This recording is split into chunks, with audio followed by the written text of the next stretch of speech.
Welcome back, dear listener. You're here again, in the quiet stillness between waking and dreaming.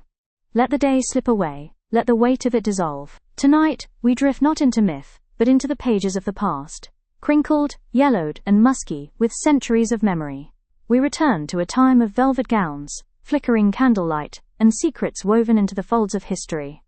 Our story begins with a queen who ruled alone, a woman crowned in a world of men, Elizabeth Tudor, Gloriana, the Virgin Queen, the mother of her nation, and yet, a mystery even to those closest to her. A ruler wrapped in silks and symbol, but underneath something less fragrant. Tonight, we explore why Queen Elizabeth I may have refused to bathe. And we promise, even if the subject sounds unpleasant, you won't find a trace of horror here, just the soft unraveling of a mystery, scented with rosewater and courtly illusion. Dim the lights, get cozy, let's wander into the halls of Whitehall Palace, where court whispers carry more weight than cannon fire. Before we begin, don't forget to subscribe to Whisper Hollow if you find comfort in stories that tuck you in with truth and twilight.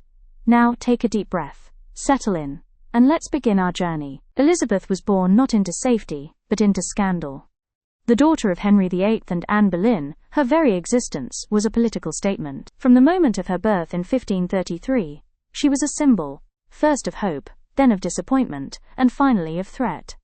Her mother's execution when Elizabeth was just 2.5 years old would cast a long shadow. That same tower that would later imprison her would also haunt her imagination. Her childhood was marked not by lullabies, but by lessons in survival. Her caretakers warned her of the dangers of speaking too freely. She learned, even as a child, that a word out of place could mean ruin. Cleanliness in her early years was not what we imagine today. The Tudors believed in balance, of humours, of air, of temperament. To bathe too frequently was to risk disrupting this fragile equilibrium. Instead, they prized moderation. A cloth soaked in rosewater, a perfumed glove, a fresh chemise. But Elizabeth would grow into a woman who prized control, every strand of hair in place, every movement calculated, every word considered, and perhaps, every drop of water, avoided. To modern ears it sounds absurd, a monarch who seldom bathed. But in Elizabeth's time water was not a symbol of purity, it was a source of risk. The River Thames, just outside her palace windows, was a ribbon of filth. It carried waste, dead animals, and the remnants of industry. To step into a public bathhouse was to risk disease, plague, pox, or worse. And so the court found other ways. Linen was everything. Changing your undergarments daily was considered far more effective than bathing. The Queen's laundresses washed dozens of fine linen shifts each week. She wore them close to her skin, letting the fabric absorb the oils and sweat, then discarded them for fresh ones. To Elizabeth, this was not neglect, it was science. She favored dry washing, using cloths, scented powders and herbal infusions. A basin of warm water for the hands and face. A comb dipped in vinegar for the scalp. But full immersion, that was rare. Some claimed she bathed once a month, whether she needed it or not. Others suggest even that was generous. If she did not wash, how did she mask it? Perfume. Not the delicate atomizers we picture today, but powerful tinctures of rose oil, musk, civet, and ambergris. These were dabbed onto gloves, sewn into bodices, hidden in pomanders. The court air was thick with them, an olfactory battleground of status and seduction. Elizabeth's scent was her armor. Her carefully cultivated fragrance told the world she was above it all. Above illness, above aging, above the messiness of mortal life. And this too was by design. Her enemies might call her vain, but vanity had a purpose. In an age when a queen's worth was tied to marriage and fertility, Elizabeth made herself untouchable, ethereal, sacred. She didn't bathe like a common woman, because she wasn't one. It begins innocently enough. In her youth, Elizabeth had a naturally fair complexion, but then, in 1562, came the smallpox. The Queen fell gravely ill, her survival uncertain for days. Against the odds, she recovered, but her face did not. The illness left pitted scars on her cheeks and temples, tiny reminders of her mortality in a world that demanded divinity from its queen. For a monarch whose image was inseparable from her power, blemishes were not a minor inconvenience, they were a crisis. And so began her lifelong reliance on ceruse, a lead-based white paint made from vinegar and white lead. Known even then to be dangerous, it was beloved for its porcelain effect. With each application, Elizabeth's skin grew more ethereal, more mask than flesh. But lead does not forgive. Ceruse clogged the pores, it inflamed the skin. Over time, it poisoned the blood, muddled the mind, and weakened the very flesh it was meant to perfect. The more damage it caused, the more makeup was needed to conceal it. And so the Queen, layer after layer, painted her way into legend. Not bathing preserved the delicate veneer, kept it intact between applications. To wash might strip away her power. And that Elizabeth could never risk. Elizabeth was not merely a woman. She was a living symbol, the Virgin Queen, married not to man but to her people. Her body, her health, her cleanliness, all of it was political. To be seen bathing would be to admit that she was human, that she sweated, that she aged, that she bled. And queens, at least Elizabethan ones, did none of those things in public. Every visible inch of her was calculated. The crimson lips, the high forehead, the carefully arranged curls of red gold hair. Beneath the cosmetics and wigs lay a reality no subject was meant to witness. Her true self was hidden away, guarded more closely than any state secret. Even her illnesses were disguised. When she fell ill, it was described as melancholy. When she weakened, it was blamed on the burden of rule. But no one mentioned disease, pain, or decay. That would disrupt the illusion. And Elizabeth's illusion was all. In this court of appearances, bathing was not a necessity, it was a threat. Elizabeth's court had its own rituals of cleanliness. Her ladies-in-waiting managed her linens with religious precision. They scrubbed her garments, her gloves, her ruffs. They perfumed her chambers with herbs, lavender, rosemary, bay. They boiled vinegar to purify the air, and swept the rushes that covered her palace floors. Each morning began with a ritual. A damp cloth, warmed over coals. A comb of bone or ivory, dipped in rosewater or camphor. Her teeth were wiped, not brushed. Her hands were washed with scented oils. Sometimes, warm ale was used to rinse the hair. Sometimes, ground herbs were packed against the scalp to soak up oils. Hair washing was rare, every few weeks at most, and when it occurred, it was a production requiring time, patience, and privacy. To modernize, it seems grim. But to the Tudor court, it was refined. It was a hygiene of performance, not purification. And for Elizabeth, it was enough. Still, not everyone believed the illusion. Some contemporaries whispered of her odor, of the sour notes beneath the perfume, of the smell of decay hidden under crushed rose petals and civet paste. One ambassador once noted the Queen smelled strongly of sweet oils. But was that praise or a tactful warning? Others noticed the skin beneath her paint had begun to change, cracked, dry, pale as death. And yet still she wore the paint. Still she refused the bath. There were no documented bathtubs in her private quarters at Whitehall or Richmond. If she bathed, it was infrequent, perhaps no more than monthly, and always behind heavy curtains. Some historians argue she bathed only ceremonially, as a symbol of rebirth and renewal, not as a matter of hygiene. The court knew not to ask. To question the Queen's cleanliness was to question her sanctity, and that no one dared. In Elizabeth's England, medicine was ruled by the heavens. Astrology was not a fringe belief, it was law, science, and ritual. Physicians consulted the stars before prescribing treatments, diagnosing ailments, or suggesting purgatives. The body was governed by the four humours: blood, phlegm, black bile, and yellow bile, and keeping them in balance was more important than scrubbing the skin. Water, especially warm water, was believed to open the pores, and with pores opened, the body became vulnerable. Disease, it was thought, could enter through the skin, through sweat, through steam, through the very act of cleansing. To bathe too often was to risk upsetting the body's internal harmony. Elizabeth's court physicians advised caution. Instead of full immersion, they recommended dry rubs, herbal pouches, steam inhalations, and gentle cloths soaked in vinegars or oils. They did not trust water to heal. They trusted air, fire, stars, and scent. So Elizabeth obeyed, carefully, consistently, not out of laziness or disgust, but from faith in the science of her time. As Elizabeth aged, her body became a fortress under siege. Her teeth blackened and fell out, one by one. Chewing became difficult. Meals were softened, sipped, or skipped entirely. Her hair thinned beneath her wigs, Her once bright eyes dimmed behind layers of kohl and kermes. And still, she resisted water. The fear of weakness grew stronger. Every sign of aging was concealed. The wrinkles under her eyes were padded with paste and powder. The scent of decay was drowned in myrrh and musk. Her wigs grew heavier, her gowns more elaborate. She insisted on standing during audiences, even as her knees gave way beneath her. She walked with the help of attendants, her spine stooped with pain, and still she wore heels. Still, she painted her face. Still, she refused to be seen in any state less than perfect. To bathe would mean exposure, vulnerability, nakedness. And so she abstained. The tub remained dry, the paint stayed on.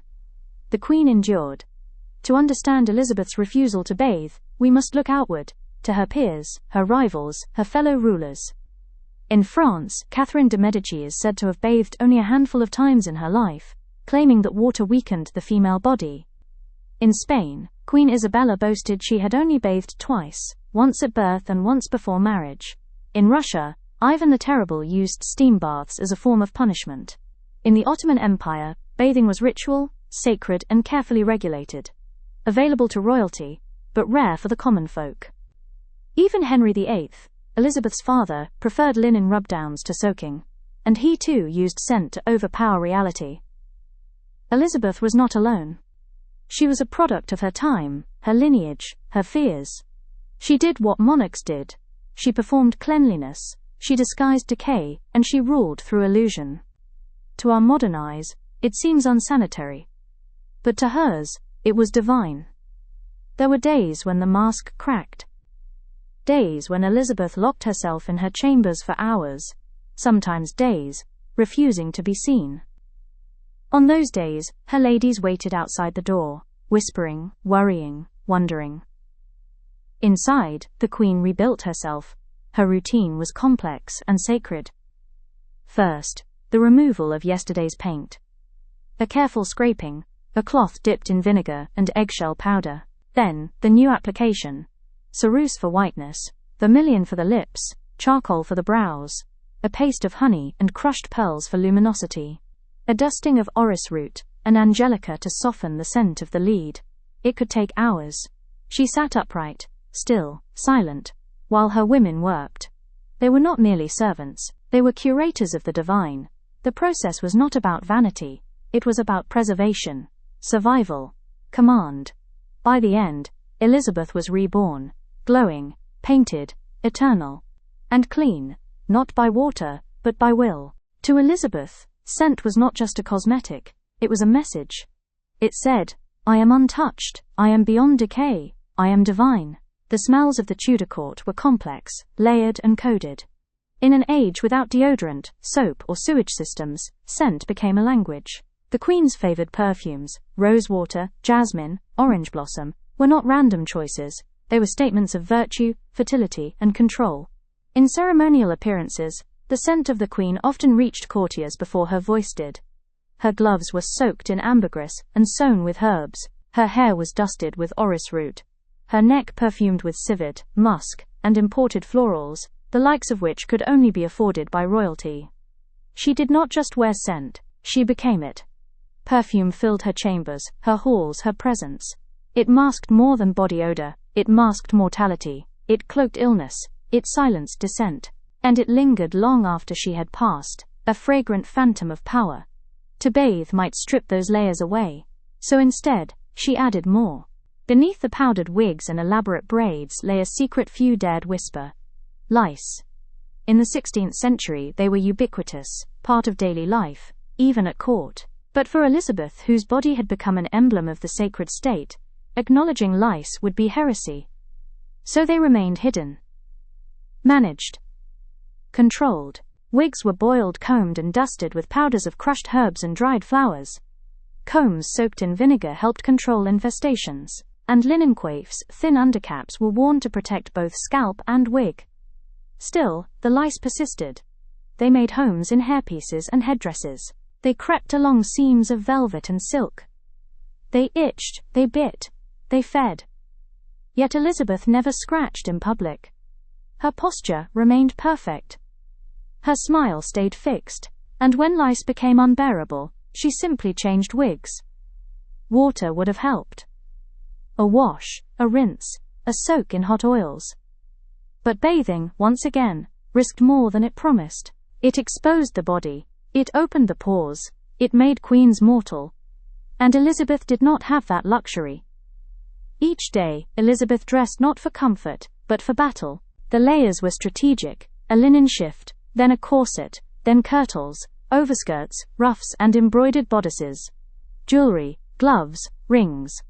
A wig, a veil, a scent. Her walk was deliberate, her voice was measured, even her gaze was curated. All of this, every inch of it, was armor. To bathe, to remove it all, to stand vulnerable before a tub of water, was to surrender her weapons. Her illusion would dissolve with the steam. Her painted face would melt, her scent would fade, and what would remain? A tired woman, scarred, soft-skinned, ache-ridden, mortal, that could never be seen. So she refused, not out of defiance but out of design. Elizabeth did not rule with a sword, she ruled with suggestion, and in her court, the illusion of perfection was mightier than any blade. There was another reason for her refusal, whispered quietly by historians and echoed in the margins of court records. Fear. Not just of exposure, but of death. Plague moved silently through Tudor England. It needed no permission, no warning. One moment a courtier danced at a masque, the next they were gone. Black boils, high fever, a terrifying, lonely death. Plague was believed to travel through the air, through breath, through bad smells. But many also feared it could be invited through the skin. That warm water and steam opened the door to invisible devils. Elizabeth's physicians warned her. Her advisors cautioned her. Her own instincts, sharpened by decades of survival, agreed. Better to dab with rosewater than risk being undone by it.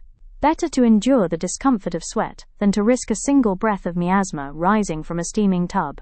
So she avoided it. Even during hot summers. Even during illness. Even when others suggested she should not. Fear kept her dry. And dry, she remained queen. Within the fortress of Whitehall or the winding corridors of Richmond Palace, Elizabeth's private chambers were unlike any other space in England. These were sanctuaries, not only from enemies but from air, rot and doubt. The rushes on her floor were replaced more often than anywhere else in the palace. Dried herbs, lavender, sage, thyme, were mixed into the straw to keep vermin and smells at bay. Scented coals burned low in braziers, releasing clouds of clove, sandalwood or cedar. Bowls of rosewater sat on windowsills, refreshed daily. Curtains hung heavy around her bed, creating a cocoon of perfumed privacy. Beside her pillows rested pomanders, tiny orbs filled with pressed resins and orange peel, designed to ward off illness, bad air, and unwelcome thoughts. Even her writing desk held dried flower bundles tucked into drawers. Her letters, sealed in wax and spritzed with imported oils, smelled as royal as her robes. This was not mere comfort, it was strategy. Her very breath was scented. Every inhale a ritual, every exhale a promise to herself that she would not be overcome by the world outside those perfumed walls. There is something deeply symbolic about Elizabeth's appearance, beyond vanity, beyond fashion. It was theatre.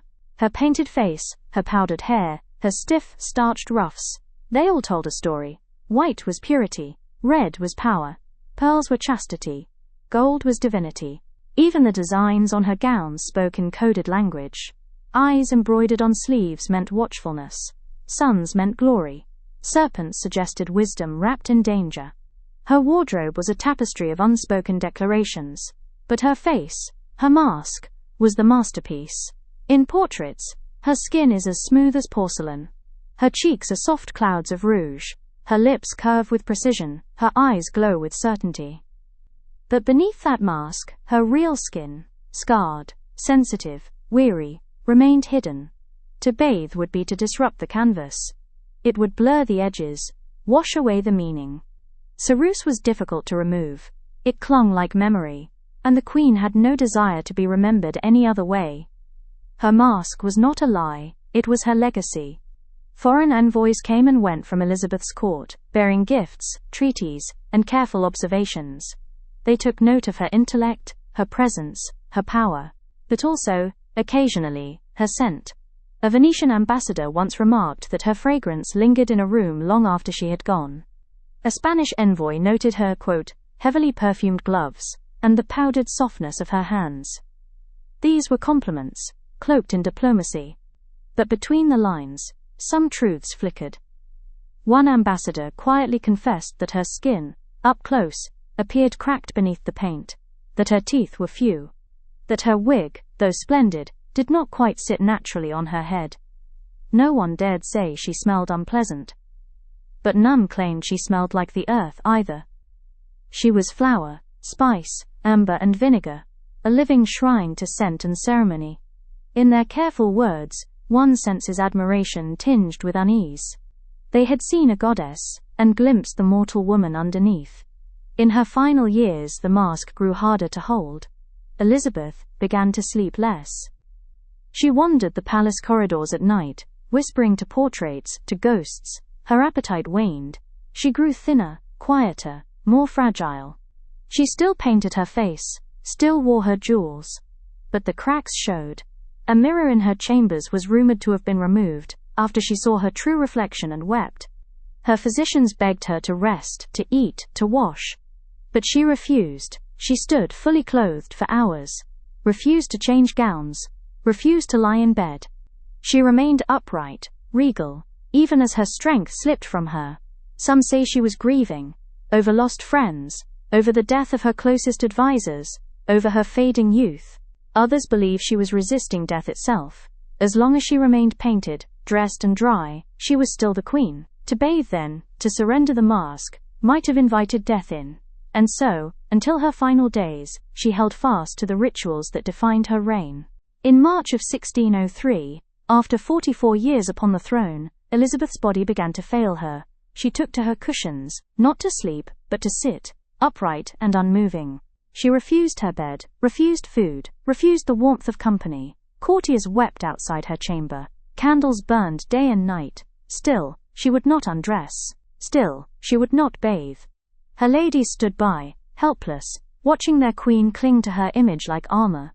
Her gowns hung loose on her frame, her eyes sunken, her voice nearly gone.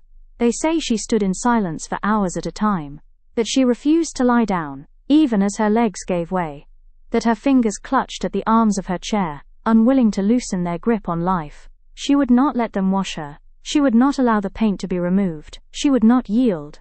Until at last, the moment came when even Elizabeth could not resist time. On March 24, 1603, she passed into legend. To understand Elizabeth's refusal to bathe is to understand the strange alchemy of power, gender and cleanliness. In her era, a woman's body was seen as unruly, porous, unpredictable. To rule as a woman was already to defy the natural order. To remain visibly clean, fragrant, ageless. That was her rebellion. That was her throne. Dirt was not just physical, it was symbolic. To bathe was to acknowledge that something had entered her body, something she needed to wash away. But Elizabeth would allow no stain. Not of sin, not of illness, not of age.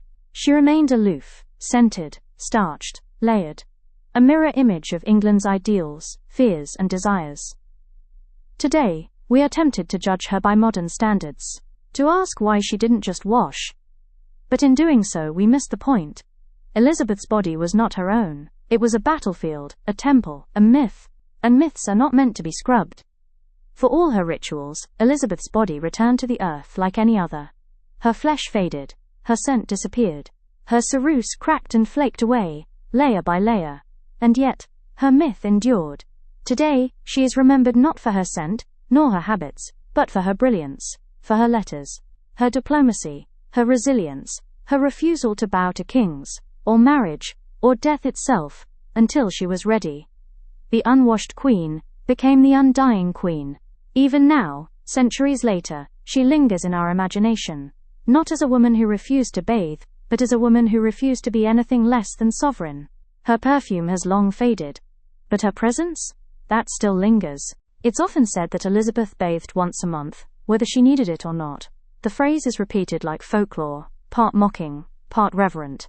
But what does it really mean? Some historians believe these so-called monthly baths were not truly baths at all, but rituals. Perhaps she sat briefly in a shallow basin. Perhaps she allowed her feet to soak, while her ladies cooled her brow with linen soaked in floral water. Perhaps it was nothing more than a symbolic gesture, enough to check a box without inviting risk. Others suggest it was exaggerated entirely by later writers trying to humanize or mock her. What's certain is that if Elizabeth did bathe monthly, it was not for cleanliness alone. It was a performance, a punctuation mark in a life of choreographed control. And like much of her reign, the truth lies somewhere between precision and poetry. We often speak of Elizabeth's habits as if they belonged to her alone. But she was never alone. Around her moved a delicate orbit of women, her ladies-in-waiting. They dressed her, powdered her, soothed her headaches, whispered warnings in her ear. They cleaned her underclothes, prepared her scented cloths, scrubbed her chamber floors. They knew her scent more intimately than anyone else. They saw the raw skin beneath the cerus, the tired eyes behind the sparkle. And yet, they kept her secrets. Some later left memoirs. Most remained silent. Bound by duty, yes, but also by awe. Elizabeth was not like other women, and they treated her accordingly. These women were the quiet architects of her illusion. They preserved the Queen's myth, one comb, one glove, one rosewater basin at a time. Without them, she would have unraveled far sooner. Linen was Elizabeth's true hygiene. At a time when soap was harsh and plumbing was rare, cloth became the first defense against dirt. The Queen's linen shifts were changed frequently, sometimes several times a day. Each layer of fabric soaked up oils, sweat and scent, keeping her body fresh by Tudor standards. These garments were washed with care, sometimes boiled, sometimes scrubbed with lye, and then rinsed in lavender water or hung to dry over rosemary branches. Her sheets too were changed often. Her pillows aired, her gloves aired. She didn't cleanse her skin so much as surround it with cleanliness. She let the fabric do what water could not. To live in linen was, for her, safer than living in soap. And cleaner than it might seem. There were moments when Elizabeth's health broke through the mask. In 1572. Again, in 1578. And then, most gravely, in the winter of 1602. Each illness followed a similar pattern: isolation, silence, resistance. She did not like to be seen sick. Even in fever, she tried to remain composed. If doctors visited, she dictated how they spoke. If her ladies fretted, she waved them off with a frail but commanding hand. Bathing was out of the question. Warm cloths were allowed. Gentle dabs of vinegar and myrrh. Poultices of herbs wrapped in silk. These were permitted. But a bath, something that might soothe her pain, soften her joints, or ease her fever, was too exposing, too intimate, too risky. Even in sickness, the Queen remained her own sculptor. In her final days, Elizabeth refused both bed and clergy. She did not want to lie down. She did not want last rites. Some say it was pride. Others believe it was fear. But perhaps it was neither. Perhaps after a life of being seen, examined, judged, Elizabeth simply wanted to go untouched. No hands laying blessings on her skin. No cloths soaking off her paint. No mirrors. No baths. She had spent her entire reign constructing a figure of majesty. To let someone wash her in her final hours would have been to yield that power. Instead she passed in layers, of linen, of scent, of silence. Still a queen. Still untouchable. Crescent Moon, Part 27. Her body remains a question. Centuries later, scholars still argue about Elizabeth's body. Did she bathe secretly? Was she cleaner than her reputation implies? Or dirtier than her portraits admit? The records are few. The rumors are many. The truth is elusive, painted over, washed in metaphor, soaked in perfume. But maybe that's the point. Elizabeth's body is unknowable because she wanted it that way. She curated not just her face but her legacy. She did not write memoirs, she did not explain herself. And so we're left with fragments, letters, glimpses, guesses. A queen who ruled with sharpness and softness in equal measure. We will never know exactly what she smelled like. But we will always remember how she made England feel. Behind the royal facade, Elizabeth maintained one indulgence few associated with cleanliness: her gardens. Though she avoided baths, she adored flowers. Her palaces teemed with roses, gillyflowers, lavender, marjoram and rosemary. These were not merely ornamental. They were the roots of her scent, steeped, pressed, and powdered into perfumes. Her hands touched soil, her sleeves brushed petals. And the fragrance of those gardens lingered in her halls.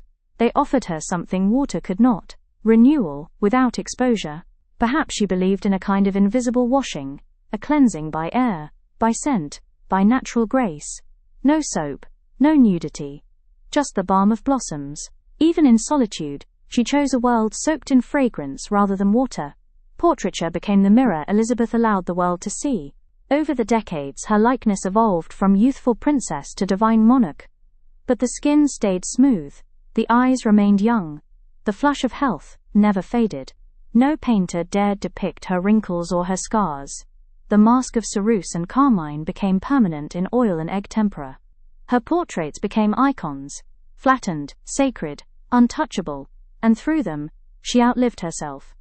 To bathe would have disturbed this mask, dissolved its crisp perfection, made the myth too human. So instead, she became paint, and let paint become her body. For Elizabeth, cleanliness was more than a bodily concern, it was political. A clean body, in her world, meant moral purity. A queen had to appear above vice, indulgence, and even nature itself. To be too focused on the body was seen as base. Flesh was weakness, water, too sensual, and yet she wore makeup, she perfumed her gloves, she clung to her image. Therein lies the paradox. She could not be seen attending to her body, even as every day was a performance of maintaining it. Her rituals had to be invisible. Scented, yes. Polished, yes. But never wet. To be queen meant to be seen, but not known. As the first reigning queen of England since Mary I, Elizabeth's reign was under constant scrutiny. A female monarch was already suspect. Too emotional, too soft, too concerned with vanity. So she overcorrected. She controlled her body with military precision. Refused to cry publicly, refused to wed, refused even to bathe. Anything that could be twisted into indulgence or impropriety, she resisted. Even self-care became a calculated risk. Better to be dry and divine than to be accused of weakness. The fewer openings she left, literally and figuratively, the safer her crown remained. In Elizabeth's time, water was not pure, it was feared.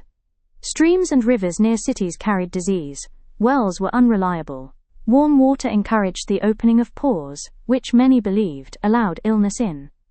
Even the act of washing one's hair too frequently was thought to invite madness or fever. And so Elizabeth lived in layers. She trusted her perfumers more than physicians, trusted linen more than lye, trusted ceremony more than soap. When she dabbed her wrists with rose oil, that was enough. When she changed her shift and hung lavender in her bed curtains, that was enough. In a world where water killed more than it healed, her refusal was not madness, it was survival. By the end of her life, Elizabeth was no longer simply a monarch, she was an idea. An allegory in a ruff. A figure on coins, in ballads, in prayers. No longer woman, only legend. And legends don't bathe, they endure. Her scent became sacred. Her stillness became a symbol. Her silence about the body became its own power. And so she passed into history, not as flesh, not as scent, but as symbol. Clean in a way water could never grant. Untouched, unspoiled, unwashed, unforgettable. In the Queen's private chambers, layers were everything. Layers of fabric, fragrance, and secrecy. Curtains wrapped her bed like a cocoon, heavy and dark, muffling the outside world.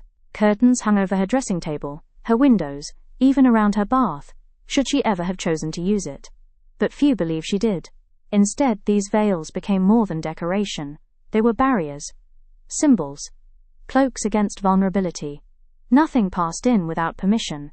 Not wind, not scent, not eyes. She created a world of concealment. A space where illusion could thrive. And in this still, shadowed world, she remained unreachable. Each wig Elizabeth wore carried meaning. Golden red like her youth, piled high like a crown, adorned with pearls, combs, and pins. But beneath that architecture of power, her real scalp told another story. Thinning hair, scabs from cerusse, perhaps lice, perhaps baldness in patches. She never allowed others to see it. Her ladies carefully affixed each wig, powdered it, perfumed it, brushed it until it gleamed under candlelight. To remove the wig, truly remove it, might have invited scrutiny, pity, humanity. And so the wigs became part of her skin. Fixed, final, sacred, another reason not to bathe. Another truth kept hidden beneath hair and hope. The Tudor world was filled with contradiction. On one hand, purity was prized. On the other, water was feared. Those who did bathe, monks, mystics, certain foreign nobles, were regarded with suspicion. What did they seek to wash away? What spirits did they hope to banish? Elizabeth's court favored spiritual cleanliness over physical. Confession, prayer, scent, ceremony. She fasted. She meditated. She carried religious symbols on her body. But of physical cleansing, warm water on the skin, had no place in this model of purity. It was too raw, too exposed, too human. Elizabeth wasn't striving for earthly cleanliness. She was reaching for something higher. Every ritual came with a cost. The ceruse burned, the rouge inflamed, the perfume masked but never healed, her teeth darkened with honey and clove, her skin thinned with age and paint. But she persisted. Because immortality isn't kind, it demands. She became timeless by erasing time from her face. She became legend by refusing to let the world see her decay. Even if it meant living in constant discomfort. Even if it meant never touching the solace of warm water again. She paid the toll. Willingly. Endlessly. Because myths don't rest. And queens don't flinch. Even now the whispers continue. Some say her rooms smelled of dried herbs and fear. Others insist her body was wrapped so tightly in fragrance that death itself could not find her. Some believe she bathed in secret, that once a year, on the summer solstice, she allowed warm water to touch her feet. That her ladies sang softly as they dabbed her knees and combed her hair. There's no proof, just rumor. The kind that clings to icons. But the whispers persist because the truth is too elusive, and too powerful to silence. She left them unanswered, just as she intended. When Elizabeth died, the scent did not. The linens in her chamber retained it for days. Musk, rose, amber, lemon balm. The gloves in her drawer. The pillow she refused to rest her head upon. Even the velvet curtain folds whispered of her when touched. Her body was prepared, wrapped, moved with reverence. And still, the perfume lingered. She had soaked herself in symbol so thoroughly that even death could not wash it away. Centuries later, archivists have opened letters and still caught it. Faint, floral, holy. The ghost of a queen who never bathed. And never needed to. Every morning, Elizabeth's transformation began with a ritual, part performance, part armor building. It could take hours, a fresh linen shift. Then the corset, laced tightly across the ribs, then layers of underskirts, sleeves stitched with gold thread, gowns embroidered with pearls, jewels placed with care, as if aligning stars. Gloves, perfumed, wig affixed, finally the paint, ceruse, rouge charcoal scent. And when it was done, she was no longer a woman. She was a sovereign. To bathe would have undone all of it, would have returned her to flesh, and Elizabeth was never interested in being flesh. She dressed herself into something more. Some days the queen stayed silent, still, cold. She dismissed her ladies and sat in shadow. Perhaps these were moments of grief. Perhaps exhaustion. Perhaps defiance, we may never know. But what is known is this. She did not let them near her with cloth or comb or bowl. No rosewater. No lavender sachets. No delicate perfumes. Only quiet. These cold rooms, the private winters of her mind, were hers alone. And in them she did not bathe. She did not cleanse. She simply endured. The queen, even in silence, refused to be undone. To Elizabeth, cleanliness was less about water than about control.